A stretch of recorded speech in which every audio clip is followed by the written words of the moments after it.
Hello, and welcome to the Shadows and Secrets Deep Dive series. I am Kerry Savage. And I am Samantha Skal, and together we are Shadows and Secrets, a series of retreats and an online community for mystery, thriller, and horror authors.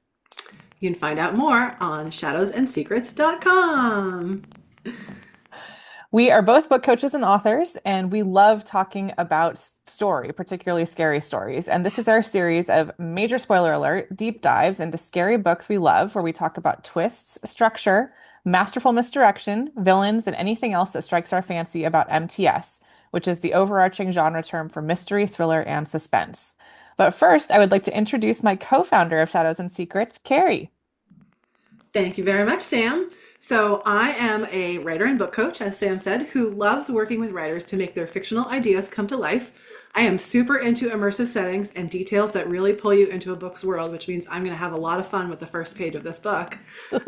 And now I will toss it back to you to tell the people a little more about who you are, Sam. Thank you so much. So I love working with thriller, mystery, and suspense and horror authors to plan and write twisty novels. And I especially love brainstorming twists and villains and anything to do with the dark side of things. Twists are just my most favorite thing in the whole world. Awesome. All right. As a reminder, we are going to be giving everything away, everybody. So, including the key plot points. So, if you have not read today's book, please hit pause, go read it, and then come back. Indeed, we are going to read the first page and talk about what the author has done to manipulate us there, and there are going to be no secrets unturned. So consider this your final spoiler alert warning. All right. So, the structure of these talks is the same every time. We are going to read the book jacket copy and talk about what the author has done to manipulate us before we even start. And then we're going to break down each of the major twists in terms of how the author did it, what percentage of the way through it happened, and what on-screen clues existed so that the twist worked. And then we'll talk about how the author accomplished the overall misdirection and the manipulation of the reader, and the way that the author used language or setting or other elements to set the reader up for maximum fear. Indeed, which is why we like to read scary stuff. We like to be scared. Hell yes. Okay. Are we ready? We are ready. Do you have the cover ready to go? I can have the cover ready to go. Let's Okay, see. so while she is looking that up, I'm going to say that our book today is Close Your Eyes and Count to 10 by Lisa Unger. We had the best time reading this. We It's just did. absolutely delightful.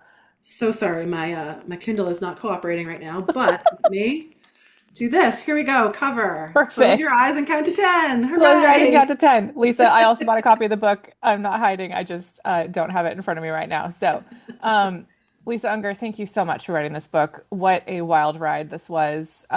Very, very much enjoyed it. Hmm. And so we are going to do the book jacket copy now. Carrie, do you want to do that or do you want me to? Well, actually, can I toss it over to you to do the book jacket so that I can Sure have fun can. with the first page? Because the first page, when Yes. I did my second read, I was like, oh, there's so much here for me to dig into. Absolutely.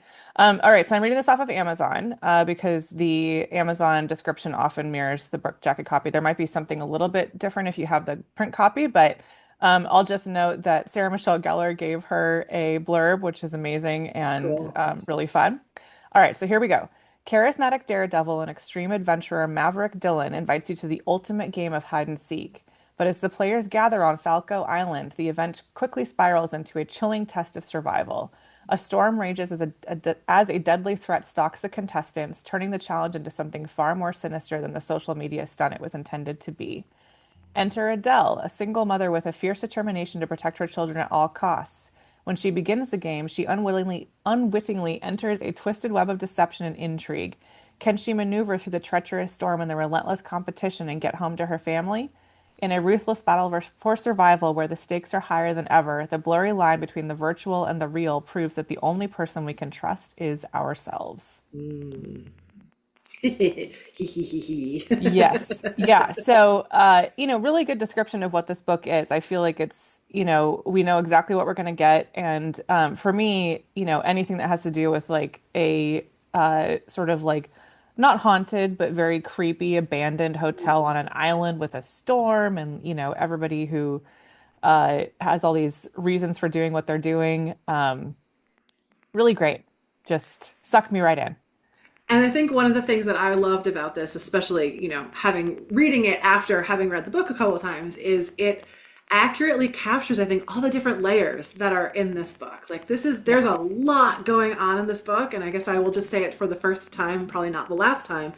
This is really like master level crafting that's happening here. There is so Yeah. much happening. I would not ever say to a newer writer, like, try this with all these POVs and different things that are going on, because this is like a master at work here with just all the different elements that are pulled off like just so beautifully, I think, in this book. And you get all of that in here. Once you've read it, you can go back and read this book jacket copy. You're like, yep, it's all kind of captured there, but in this really beautiful way that lays out, like, here's a smorgasbord of things that is going to happen. And it really is like, you could think it almost throwing the kitchen sink at it, but I mean that in the best way. Like, it really, Totally. really works. So Totally. you do have all those elements, as Sam was saying, like the storm and everybody's got secrets, and there's this like really creepy setting. So yeah, it all comes together really nicely in this book jacket copy without giving anything away, of course. Yeah, yeah. I think an interesting choice that was made with the book jacket copy is we understand with the second paragraph that Adele is our protagonist, and I would Hmm. argue that she is. I agree. But we are introduced to Maverick first. And so it's sort of like the setting with Mav and Ange and like all the what they do and their POVs, and we understand what's happening with them. It's sort of interesting. It again mirrors what she did in the actual book, which is that the setting is there, and then we have Adele sitting on top of the setting, Mhm. which is more or less how it was structured too. Like we don't Yeah. actually have all that many Adele POVs, but she's definitely the person we care the most about, even though we Mhm. care deeply about everybody else as well. But she's kind of the central person we're rooting for. Um, Right. And I think it does sort of follow that rule of thumb that you and I always start with anyway, that she is the first person. Like we get a prologue, which we will read, that is in an omniscient POV, but she is the yeah. first POV character that we're in, and that usually Yes, is the sign of like who your protagonist is going to be. And I would say absolutely. she is like the first person we get introduced to. She is who we follow most through this journey. And she's not the only one who has an emotional aha, but I think hers is probably the most profound, in terms of the change that we see I her go agree. through her Yeah. arc. Yeah. So And we'll talk about another all of sign. that. But Oh let's yes. get into the prologue and the first page too, so we can, yeah. So yeah. So this, when I talk about, and I love immersive settings and everything like that, and the way that people use language to bring you into a story. The reason I wanted to be the one to read this, like, this is again a masterclass. I feel like in this, it's just so beautifully and succinctly done, and you can see as a writer the choices that Lisa is making as she writes this, and it's just like yes, yes, yes, yes, yes, yes, yes. So, so it's part. We have a part one, and it's the title on here is the game. So there no we know when we get past this that we will start getting chapter numbers. So this is kind of a prologue, even though it's not labeled as such.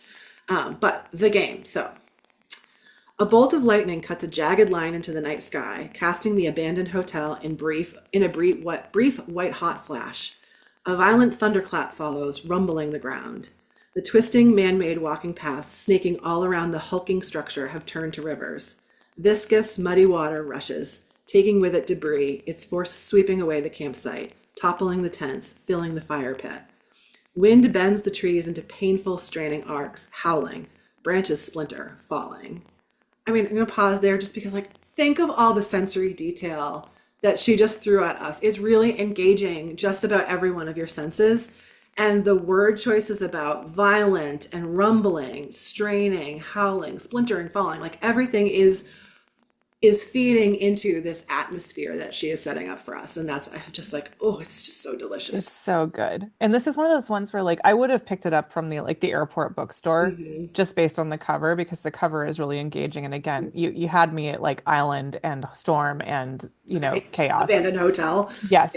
But then, if I were not on, the title's also really great, but like if I were not sold by any of that and I read this first page, it's an immediate buy. Like Yeah. just for me personally, it's just like yes, yes, yes. Yeah, it's that sense of like, oh, this writer knows what they're doing, and Yeah. I feel really safe in their hands that they're going to Oh, take me through yeah. this like crazy, awful scary situation. But This is I'm about to be still, horrible. yep, it's going to be real bad. All right, so I will continue. If you circled up, up, up into the storming sky, you'd see them, the players, scattered. A woman is unconscious, bound in a sub-basement of the crumbling hotel. A muscular man rappels down an empty elevator shaft filling with rainwater. He might be too late to save her, or himself. Among the other sounds, buried beneath the roar of the weather, a terrified keening. A woman, clinging to a balcony separating from a small structure perched on the edge of a steep cliff, is about to fall into the volcanic lake below her. Her grip is slipping, strength failing. Rain sheets unrelenting, 100 timpani drums beaten by a cosmic drummer. Someone who is hiding runs in the direction of the terrified screaming. Her body is strong and fit, even as she fights the current of the rushing water, the weather raging all around her. She climbs over a fallen tree as lightning cuts another electric swath through the night. She stumbles, coming to the ground hard, gets up, keeps running. The hotel enchantments, ugh, once grand and luxurious, now a ruin, groans. The rushing water, the impossibly powerful wind, the shifting ground is destabilizing the very foundation of the beast. Inside, a beam falls, crashing to the ground, echoing with the next explosion of thunder. In the middle of it all, someone waits. Stillness and chaos. Patience. There was a plan. Plots were hatched, agendas run, deception, a game, a stunning betrayal, a murder. All of the things that people do best. But that's all done now. Now there is only the storm, nature in all its fury, doing what it does best, cleansing, washing away everything that doesn't belong. So Oh, good. so Yeah. ominous. Such an interesting choice with the POV though. Like this is the Hmm. true omniscience, right? It Like really is, yes. this narrator, we don't know who they are, what they are, could just be the, God level view of the Mhm. story. But and it kind of, that it is, It right? In is. the It end. really feels Yeah. like the camera zooming in and out Right. that way.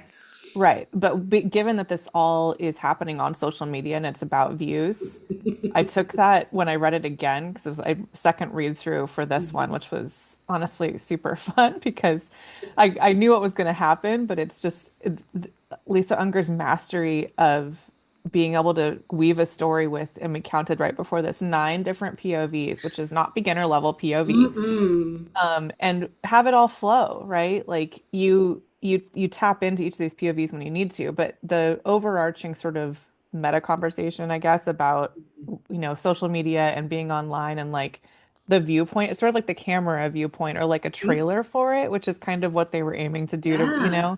It feels like a um movie trailer, doesn't it? yeah, In a way, yeah, like in the narrative form of it. Um, yeah. And we're also because told what happens in the climactic scene, right? Like all of this happens.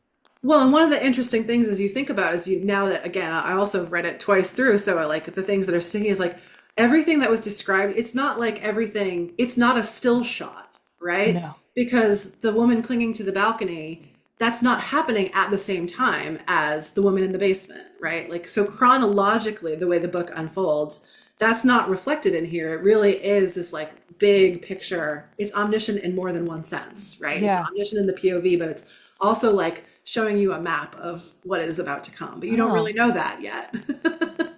very well described. No, Yeah. thank you. That just kind of came to me as I was thinking about what the Yeah. work that this is doing. So she's laying it all out for you. You just don't quite know Yeah. that yet because, of course, you're in the prologue. Um, Certainly piques your interest, I Sure think. does. Sure Um, does. and again, like just the word choice and the rhythm of it, the way she varies the sentence structure, and some of it is very sharp and staccato. Just really, really nicely done. It's really well done. Yeah, Do you want to read a little bit of like, 2 paragraphs of Adele so we sure. on page one? Yeah. Or Yeah. chapter one rather. Okay, yeah. So we then after we get through the prologue, there we get chapter numbers, and the nice thing that she does, as we always recommend that readers do when you have multi POVs, is there's no like chapter title. It is whose POV we are in. And I know I've heard sometimes writers say to me like, "Oh, well, isn't that cheating or something?" No, you're just being kind to your reader. So do Yeah. never be afraid to do this. This is very kind. So we are immediately oriented. We are in Adele's POV. Blake slouched beside Adele, holding a frosty blue ice pack to the bridge of his swelling nose. He'd already handed her his shattered glasses, and she held them in the palms of her hand like a wounded baby bird. Principal White, balding, bespectacled, leaned toward them earnestly over his orderly desk. He was saying something about how the school had a zero tolerance policy when it came to bullying, but that he wasn't going to be able to help unless Blake told him who had hit him, who had punched him in the face so hard that his glasses were in pieces and that he'd likely have two black eyes. Blake, said Adele, trying to keep the emotion from her voice, who did this?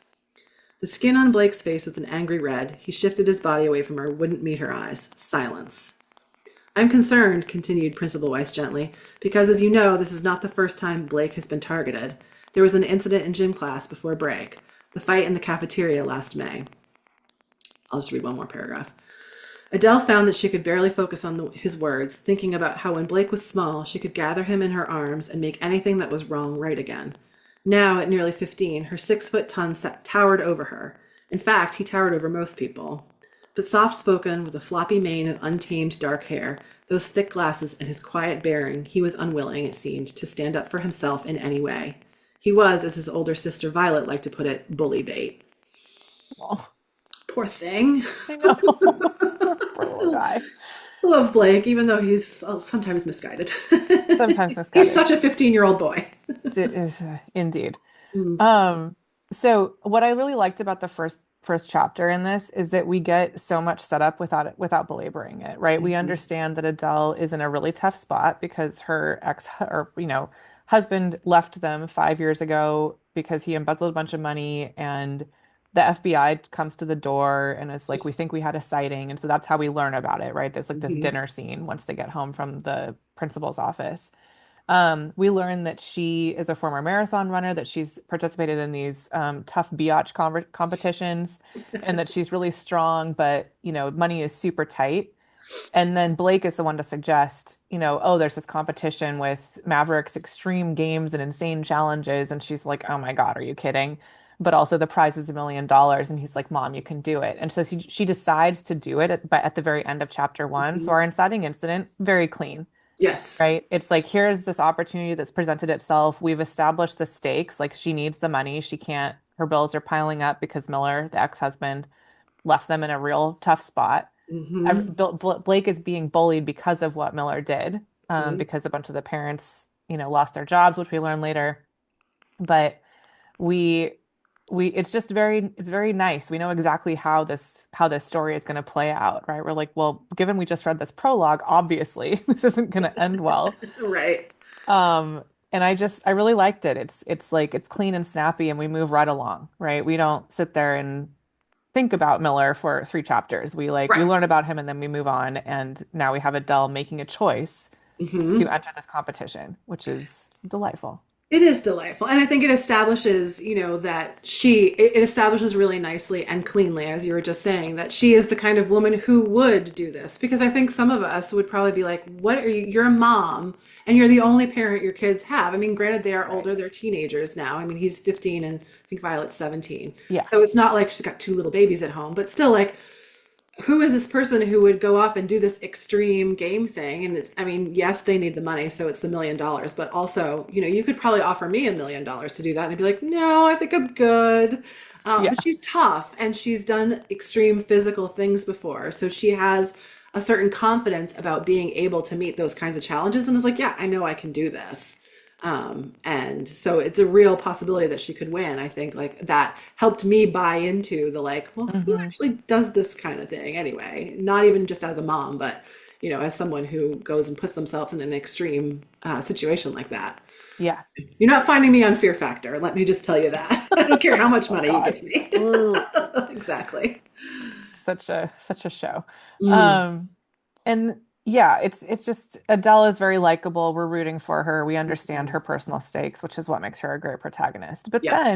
then we move into Mm, a series of other POVs where we learn about, the next chapter is in Maverick's POV, and then we learn who all his people are, which includes Hector, his producer, Tavo Gustavo, who's his social media person, and Angeline, his girlfriend slash the CEO, COO of the company, and then mhm. Alex, the CFO.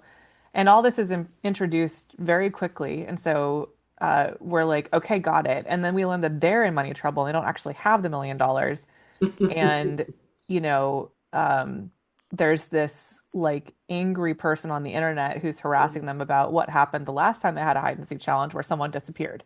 Mm-hmm. And so we're immediately like, oh, Adele, don't do Yeah. it. No, oh girl, what are you getting yourself into? Like Yeah. it's not just this like, oh, a fun thing on social media where you might win $1 million. It's like there is a whole lot of like nasty stuff under the surface that of Yeah. course she would never know about, but we know that she's about to walk into this like shit show, frankly. Yeah. So Yeah. yeah, I it's not completely. great. And I won't go and like, summarize all the chapters, but I just wanted to point out that the choice to start Adele at home, I thought Mhm. was powerful. She very easily could have started this with Adele on the island. Like chapter 3 is, Adele talking to the kids on the phone and learning about the other contestants and stuff. But I Yeah. think, yes, we have the inciting incident in Mhm. chapter 1, which is where I think it should be. I know we sometimes disagree, but I think without the background on Adele, we wouldn't have been as engaged with her. Like Well, it would have just been, oh, I'm talking to my kids and then interiority about the kids. But instead, we're seeing Blake get bullied as a result mhm. of what Miller did. We're seeing her having to make this choice because of what Miller did. It just, it's powerful. And I think like that makes me think of this language that I just heard this whole kind of thing discussed in. And I think it goes to that inciting incident, where it's placed and everything, and what makes it meaningful. And it's just slightly different language than I have used to discuss it before. So it's not originally mine. I don't even know if it's originally CC Lyra's, but this is where I learned it. Of like, there's the status quo, which is what I keep, that's what I always want to know. I want when I Yeah. say I want the context of something, I want to understand a little bit about the status quo, because the inciting incident is the disruption to the status Mm, quo. And if we don't understand anything about a status quo, the disruption doesn't have any real meaning. It doesn't carry the weight that you want it to, because it doesn't feel as disruptive. So the more disruptive the disruption can feel, the better off we are. The more like the stakes seem really high, and we understand like, oh boy, like this is that turning point, can't go back from moment. And if it really is just sort of a flat something, or if there is not enough status quo, it doesn't mean that, again, I'm not advocating for 3 chapters of backstory. And I know that's not what you're saying either, but like, no. a little bit of context, a little bit of status quo, so we get the disruption piece. That's what makes it work so well. And that's what Lisa did really, really well in chapter 1, of Yeah. giving us enough status quo so we understand like this, what this big disruption, why she's going to go and put herself through this. So Yeah. yes, sorry, I feel like I just Right. reset a lot of what you said, but No, I but wanted to the get that status, language out there yeah, the because I status think quo that's a helpful disruption way to is think about it. totally, completely agreed. Yeah. The other thing we in chapter 2 that we learn of is there's like pushback on the island itself about them doing this. Mm, So there's, they have all these obstacles they have to get through. They don't have the money, they don't have the sponsors. There's tension within the group, but we don't really understand why. We make some mm, assumptions about why, mm, which are wrong. But this is how you create a twist. And I thought that particularly, and spoiler alert, should have gotten that by now. mm. Hector is the one who was behind taking down Mav and who kills Alex, the CFO, and is really just ready to burn it all down in order to Mhm. get what he wants, which is to take Mav down. Mav has been embezzling money, and Sure so has. Not a he small amount either. no, he has duffel bags full of cash.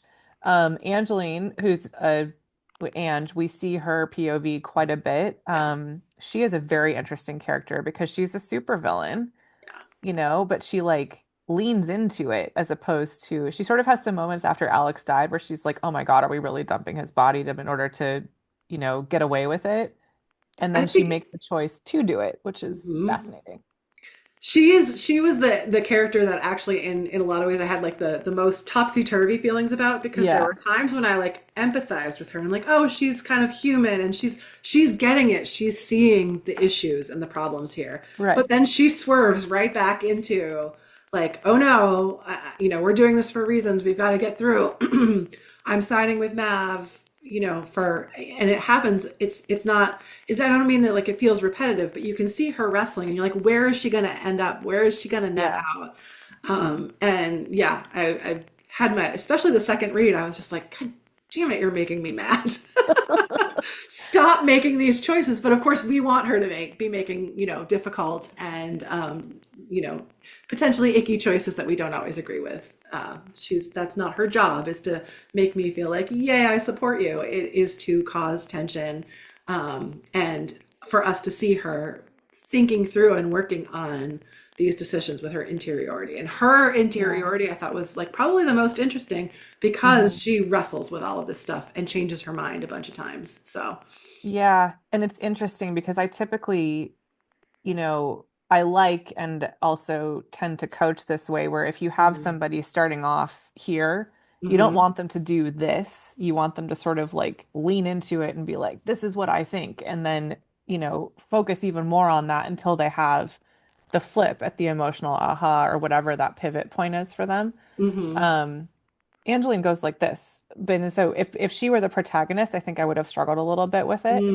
And hmm she's, she's a very important character, like yeah, arguably the second right after Adele. I think so. Yeah. Um, but I quite liked her unhinged way of looking at the world. And her like through line is that she's out for number one, right? Like she's there to protect herself and the decisions she makes.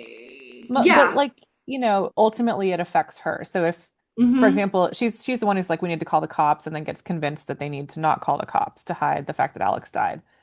And that's one of those things where you're like, oh, right. If they don't, if this gets shut down, they aren't going to have any company. It's going to go bankrupt, which very much Right. affects her, right? And she's not as bought in as the rest of them, but it's interesting. She was an interesting character. She was a really interesting character, and because she has these moments where it seems like she's very clear-eyed about who Maverick is, Yes. and the all the complications of his character, and then Yeah. decides, even knowing what she knows about him, that like, no, I'm all in on this guy.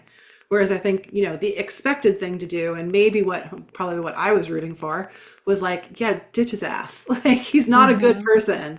So that made it interesting that she was kept rationalizing for good reasons, not reasons that I would agree with, but reasons I understood because her Right. interiority was written so well, of Yeah. like why she kept going back for more. And that's why when you said she's out for number one, don't disagree, but I also felt like there is something about her relationship, that sort of toxic relationship with Maverick, that keeps pulling her back in. And she knows, she's like, I need, because she's having a bit of an affair with Gustavo, at least for a Hmm. time, and then she ends it. And she's like, he loves me, but Maverick needs me, and I need to be Hmm. needed. I think she said at some point. I was Very like, clear-eyed. okay, gotcha. I mean, like, she's very self-aware.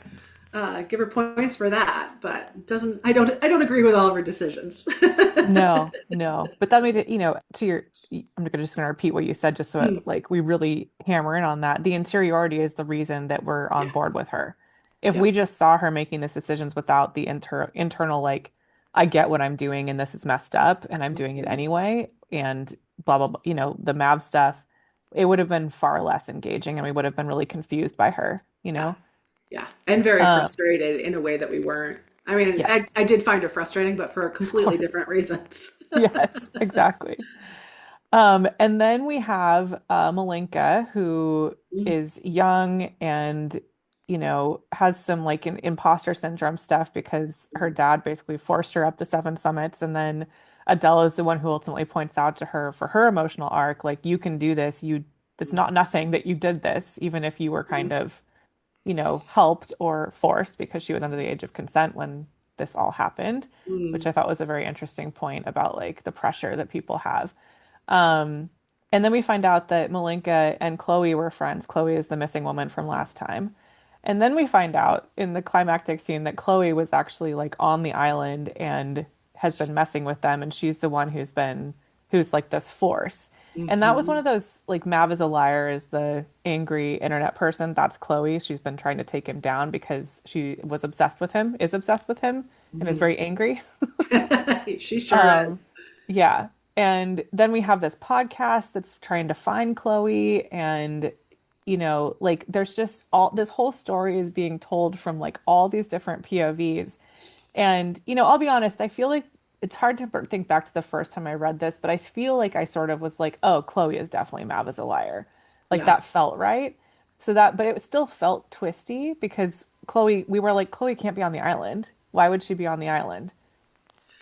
You know? Yeah, and they did. I think there was enough of a question planted where I see what you're saying, and I don't disagree at all. I think maybe in the back of my mind that was sort of where I thought we were going to, Yeah. but there really was a question of did she ever make it out of the house at the Right, last right. extreme thing? And I think that we are told through Maverick's self-serving point of view, like, and actually Angie's too, I think of like, no, they cooperated, they worked with the police, Right. like they did everything that they were supposed to. And there are these rumors that someone, had been, there were sightings and ATM withdrawals and all the things. Yeah. But the fun thing, and where I think like Lisa introduced enough of the suspense around the themes of the book, is that everything is questioned. You're questioning the reality of Yes. everything because of how it's viewed through the lens of the internet, Oh my right? God. So well So said. thank Yes. you. So like her son Blake, when she finds out through I forget exactly, maybe it was Malinka or somebody tells her about Chloe, Adele tells Adele about Chloe. And she's like, wait, what do you mean? Somebody went missing the last time. And Blake's like, no, don't. She's not actually, like, it was all a stunt. And Right. he ascribes several things that happen, which are, some of them are, we think, setups, and some of them aren't setups. Some are really bad shit going down. Blake's default is it's not real. Like they're just Right. they're controlling everything and it really is a game and you're just like you are this pawn that's sort of being moved around on the game board. So that overarching sort of uncertainty about what is real and what isn't is the thing that really can help sustain like well maybe it isn't Chloe for those of us who Right. read a ton of Right. MTS. We're like well maybe but and how much of this is like if there had been the reveal of Chloe and it had been like, oh, that she is working. I mean, she was working with Hector and Gustavo, right? But it was Mhm. like she was working with somebody else. Maybe she was even working with Maverick. Would I have been like, no way? No, probably not. I'm like, No, oh, okay. exactly. Totally agreed. Totally agreed. And that's what I mean by it was like I sort of had a hunch, but it Hmm. no matter where she took it, it was going to feel cool Yeah. because Yeah. there was, to your exact point, there was so much uncertainty about what we can actually believe. And I love what you just said about Blake being the one to remind us that everything is a game and all of this might not be real. Because Blake is the one, he's like our true north, and he actually, I think, has the biggest, besides Malinka, the biggest emotional change from the beginning to the Oh, end, right? Like we okay. see him be bullied and then we see him stand up for himself in Red World and like take out And in this real bully life, kid yeah. and in real life and he believed in his dad the whole time, Hmm. right? And like it turns out that his faith in his father was misplaced as it turned, because Miller did embezzle a bunch of money, Hmm. but Miller at the end stands up and helps find Adele and helps, protect her from afar and then turns himself in. And so like is facing the time. But Blake was I mean, all these characters are awesome, but Blake was especially just like, you go, kid, like Right? it You're just, rooting for him for sure. yeah. But Um, I love what you said about the not being able to trust anything, because that's exactly what this story was, is you're just like, what's actually happening here? well, because I mean, we in some ways, we not Adele and I didn't really necessarily feel this way, and probably not Angie too, because we have so much of her interiority. Um, but with other people, so I guess I'm really focusing it on Maverick now. Is like it's not that we don't get interiority for him, we do, and it's very well done as it is for everybody, but I think he Mhm. felt like the most unreliable narrator. Like Oh, for sure. can we trust, like when he says, oh, I'm questioning this, or I don't know the answer, or if someone says like were you doing this, or like what does this mean, and he would be like I don't know, I'm just da da da.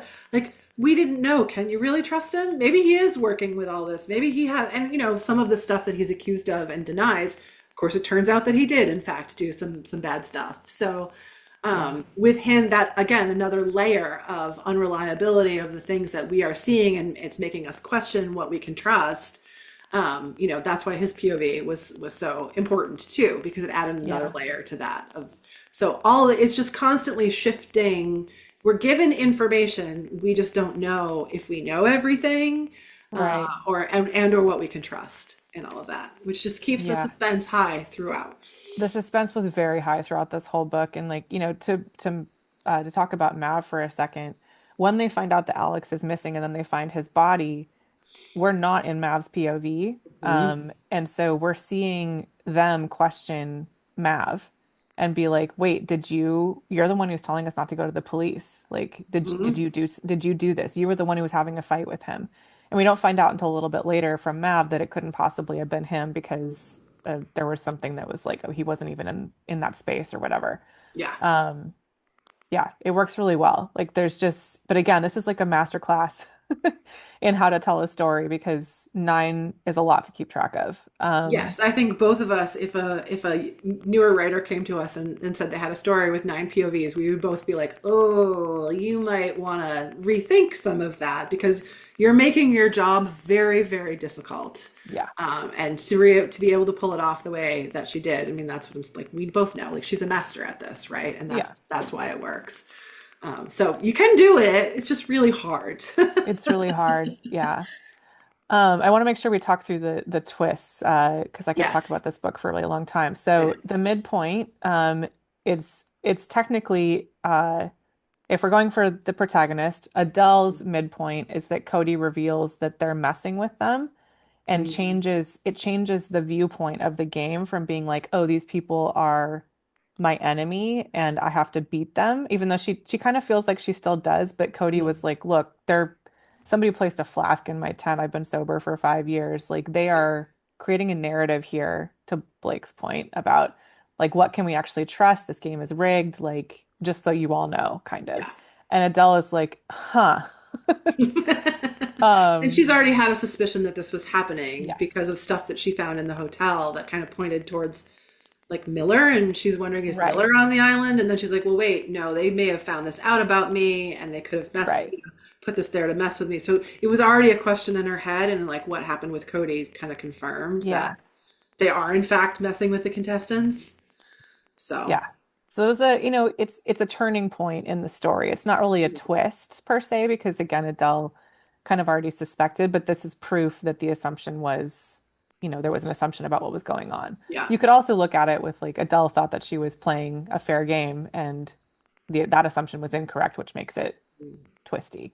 Um, and then in Angeline's POV and like the true kind of midpoint of the book is that Alex is dead Yes. and they Okay. find his body. Yeah. And, that happened right around 50%. I think it was 46, which is, Oh, interesting. I had my like on mine, probably again, Kindle page count kind of thing. yeah, It was a little bit, it was just after 50%, but it was right around where you would expect it. well, let me confirm that. Trust Sam's numbers over mine. Everybody always, my math No, skills. I was doing this from Ooh. the Kindle too, and we started at 2% on the book, so it's minus 2%. Okay. So part two, Ready or Not, is 46%. I think that's why I had that in my head. Oh, gotcha. They followed And their drops of blood down the hallway. That's 48%, really 46%. 46% Malinka is in the tent. It's Adele's POV. Cody, that's where he says Cody's saying I have been messed with. yeah.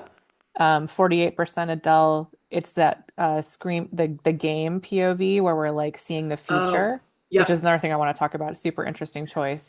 Right. Um, and then we go to Maverick at 49%. He remembers meeting Chloe. Um, and then we see Alex dead, neck broken. And so that's like 49% is, I think, Okay. Yeah. Then, like I technically. said, my math was a little bit off, but right where we would Yeah, expect it to be. A true right. midpoint twist. Turning point of the book. Yeah. Yeah. Okay, and then the climactic twist is that Hector is the one who killed Alex. There's a lot that happens. It's like, just as it would with 9 POVs and all these like subplots that you have going on. Yeah. Hector killed Alex, Miller is alive, Chloe is Mav is a liar. Adele saves Malinka, and she and Cody and Malinka decide to go and confront Maverick about all of this, which is like that's like a true sort of you had a dark night of the soul where everything Mm. seems like it's really terrible, and we have a chance to leave even, right? Mhm. Because they had a choice, and They they're were like right there. They went back to right they there, were looking at the Range Rovers and going, well, we right? could leave. And then they run in the other direction. Yes. And like the agency there is just really cool, right? It's not just like this is happening to us. This like we're now taking control of the narrative, which I really Hmm. liked. Um, and then the final, Angeline and Mava have escaped and are living on this island together with their money, and then they get the police come to them. And I would love to talk about so I had a theory that Angeline actually was the one who called the police, but that's not borne out Oh. in any way. And so that's just me as a reader being like, huh, maybe. Or, they tracked him down and he got what was coming to him. I mean, I did not pick up on that. If it did, it just, if that is the Oh, it's case, I not kind written. of, okay, I well, went I back and like, looked. Yeah. I like that idea. I think I probably also did not have as much faith in her as you did potentially. Because they do make a point of saying, which like she should have said, and she did, that they ditched their phones, right? So there Right. was no way for them to be tracked that way. So yeah, I mean, I would kind of have my respect for her would go back up if she did. And she knew, I think, like in that moment where she said like that he had proposed again, which is what the Yeah. third or fourth time that he had proposed, and she says like she said yes, but she's like I know there's never going to be a wedding because we're both going to jail. Right. I guess that's probably where I got it was like Oh yeah, okay, she knew and then yeah, maybe which she makes was the sense. one who made it. I don't know. Anyway, they got I their mean, it's little like the teaser. agent, the FBI agent said, like running is no joke because you are constantly looking over your Hmm. shoulder. And that was established in like chapter one, so it's a Yeah. nice full circle moment that way of like, it's not being a fugitive is not all it's cracked up to be. Like, sure, you're not in prison, which also is not a great place to be, but Yeah. you're constantly looking over your shoulder. You're constantly on edge. You're constantly wondering, is today the day? And at the very last moment in the book, it sure was. Today was the day. Yeah. Today was the day. Yeah. But we are like full throttle the entirety of this story. Like there's just not really that much downtime. Even when we're in the kids' POVs, like Violet and Blake back at home, we're very focused on Adele and the storm coming in. There's like this constant tension growing about the storm and how dangerous it's going to be. And yeah. Um, Yeah, but it's interesting that you say that because I am also my contextual thing, but also an advocate for, and I know you are as well. So I'm not saying like we disagree on this, but like there need to be at least occasionally a downbeat in the story. Otherwise, like mhm. the breakneck pacing, like it starts to wear off because if Yeah. everything is breakneck, then like nothing is breakneck in a way. Yes. And I think that those kid chapters, those kid POV chapters, served as those downbeats without Mhm. like releasing the tension because you're still seeing what's happening on the island and they're trying to figure out how they can help their mother and make sure that she survives. So it's not like there's nothing happening, there are no stakes involved, but they are you take a step back psychically because you're not on the That's island right. with Yeah. anybody anymore. You're at a little bit of a safe remove. So they serve as those downbeats, I think. Yeah. Very well observed. Um, okay, let's talk about the chapters where we're like looking into the future, the game Mm. chapters, which I thought were Mhm. again such an interesting choice in how to tell this story. Um, and it's like live on We Watch for Malinka. Adele's are just we're in the future, Mhm. but let me just make sure. Are they omniscient? The game chapters, they are, aren't they? They're It's so showing. it's interesting. I thought that the first at least two or three definitely are, and then the other ones then they can switch into because it'll be like Hmm. Malinka on We Watch. So it Right, really is like her what you see is her speaking to camera. And it's not even like it's in quotation marks, I don't think. right. I think No, it it's is just an literally just a italic. stream of, here's what she's saying into the camera. So it's very immediate. Yeah. Um, so she does different things with those. Like we always know because it's like the game and then it'll say whatever it is. So we know, and Right. like you said, it's in italics. So we know like we've taken that step, not back, but we're in a different space.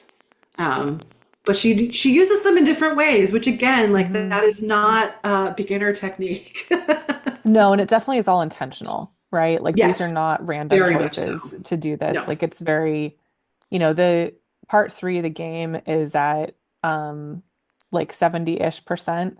Mhm. And that's where we switched from it being in the future for Adele to it being like we're now in the game with Adele. Like this is happening, and this is where they think they've lost Malinka. They hear, the screaming has been happening this whole time, and then they go and they save her.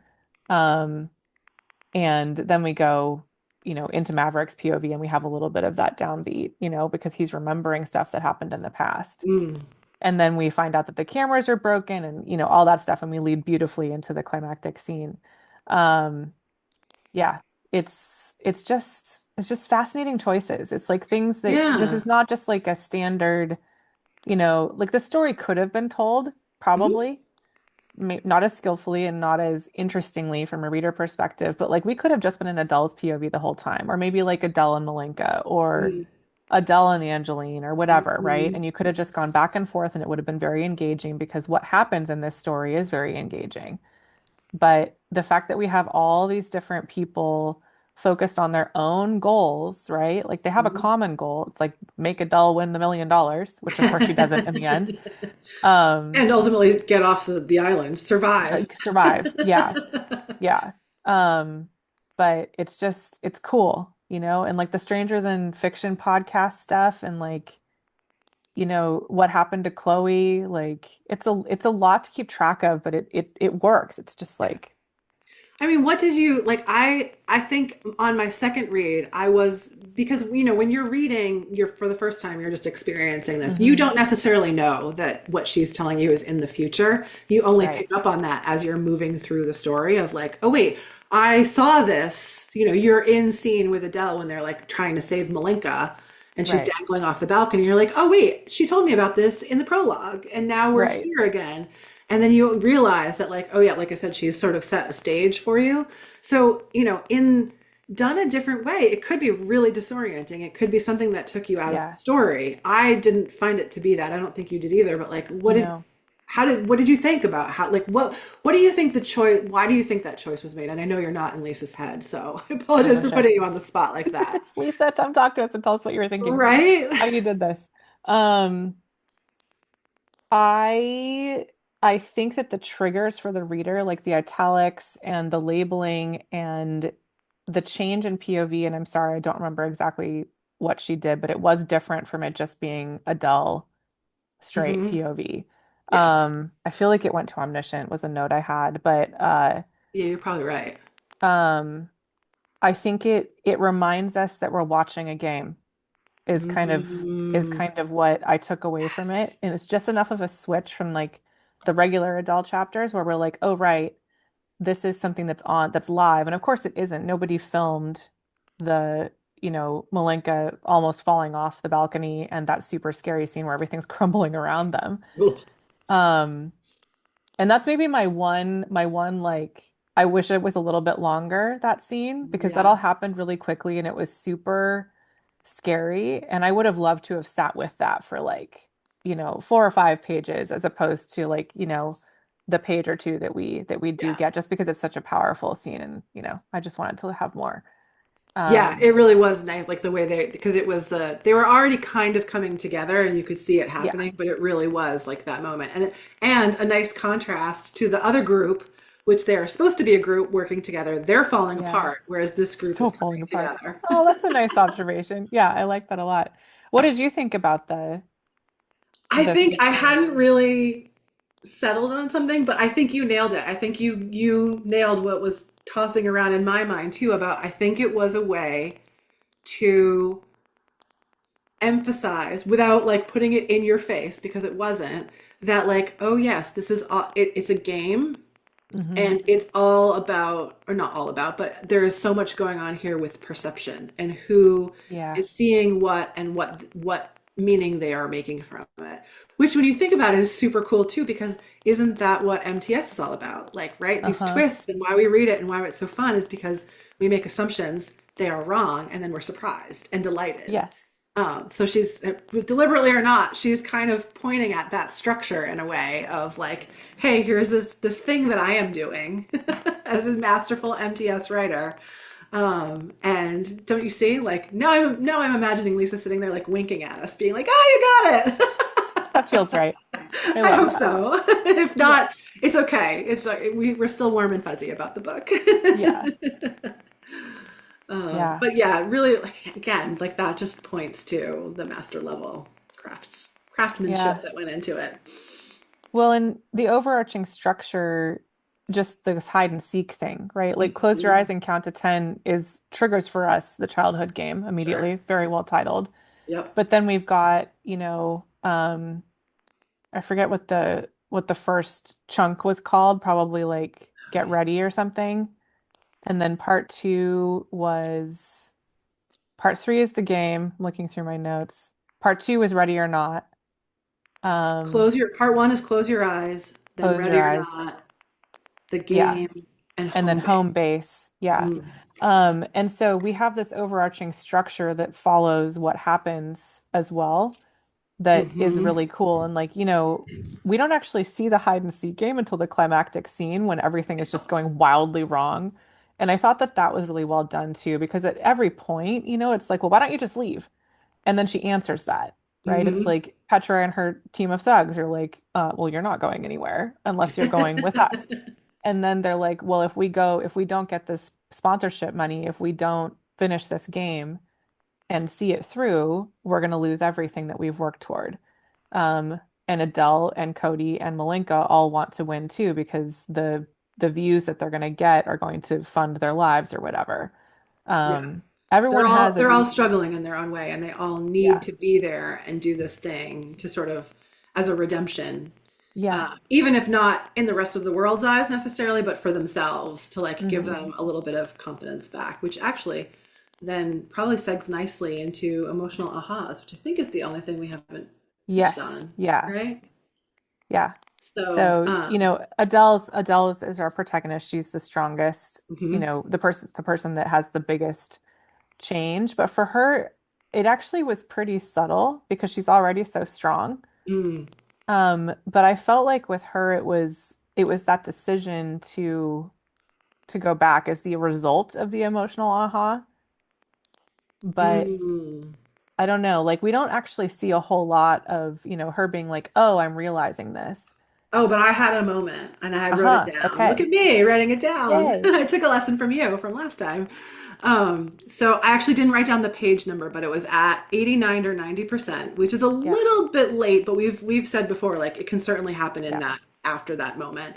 And she said we're in her POV, so we're in her interiority. And she said, but it was also a little sick, not in a good way, to be thinking about views less than an hour after you almost died. In Mm. fact, the unwellness of it all was starting to get to her, including her own. Maybe she and her kids never needed $1 million. Maybe they just needed each other. She felt something that had been squeezing at her heart release. That was Oh, I Sora missed moment that that. I Yeah, tagged that's there. And then there was one more, just maybe a page or two later, where she's with Malinka and Cody. They've made the decision that they're going to leave. And then Adele, says to Malinka, here's the thing. We are worthy of life and love because of who we are, not because of what we do. You're enough, Malinka. I wish someone had told me that when I was younger. So yeah. that felt like I a little had bit after if she's had the realization and now she wants to share that with someone who thinks she thinks needs to hear it. But yeah, that moment where she felt something that had been squeezing at her heart release, I was like, oh, there it is. There it is. Yeah. Well, found. Um, I had missed that and I just saw the action that happens after the aha, which is the Mm. decision to go back and like Yes, that's and exactly do when this. this was Yeah. right before that. So yeah, we were We there. were all there. I also flagged that she had a thought that, when Cody and Malinka and Adele decide to go back, Cody and Malinka are both give reasons for why they're Mm. doing it, Hmm. and they're great reasons. And then Adele says her secrets weren't hers alone, meaning Mm. that, the Miller stuff, like we don't actually ever really know whether or not she knew that Miller was okay, right? And we have Right. from the FBI agent's POV, he's like, I thought I saw like a twitch when, she knew it was him and A she little knew that she smile or was proud of something. him. Yeah. And then the house that they were following, and like Miller was living there. I don't know. It was interesting as well to see that perspective. Otherwise, we Hmm. would have just trusted Adele, but she's a little bit of an unreliable narrator when it comes to Miller, which is fine. Yeah, she's no maverick, but she's, Yeah. hey, we are set up to not trust anybody really in all of Yes. this. So Yeah. there's always a But little then question. then we have Darling Blake who just Mm. comes into his own and grows up and before our eyes, and we're really happy Mhm. about it. Um, yeah, it was great. Well done, Yeah, Lisa Unger. What a yeah, joy of a book this was. So fun. yeah. And again, like to read this and to see like that sense of like, oh yes, I am watching a master at work here, and like Mhm. all the different elements that were woven into it in such a successful way. When we like reading as a reader, it was so fun to read Yeah. it that way, but also reading as a writer was just a delight. So Yeah, and I would love to hear at some point what the plotting looked like for Oh this. my God. Like I'm there picturing had that meme that from like It's Always Sunny with Charlie at the murder board with like all the strings everywhere and he's like, ah, yeah. Yeah, it had to have So, been yeah, complicated. indeed, Um indeed. yeah, but well done, Lisa. Thank you so much. Thank you, Lisa. And thank you all for listening wherever you find us. We are Shadows and Secrets and shadowsandsecrets.com. Yeah, And we would love to have you join us at one of our retreats yes. Or in our society, or in our our little society. online group of fun. Yeah, we have a great time. We So sure thank do. you. Yeah, thanks everybody. We'll see you next time.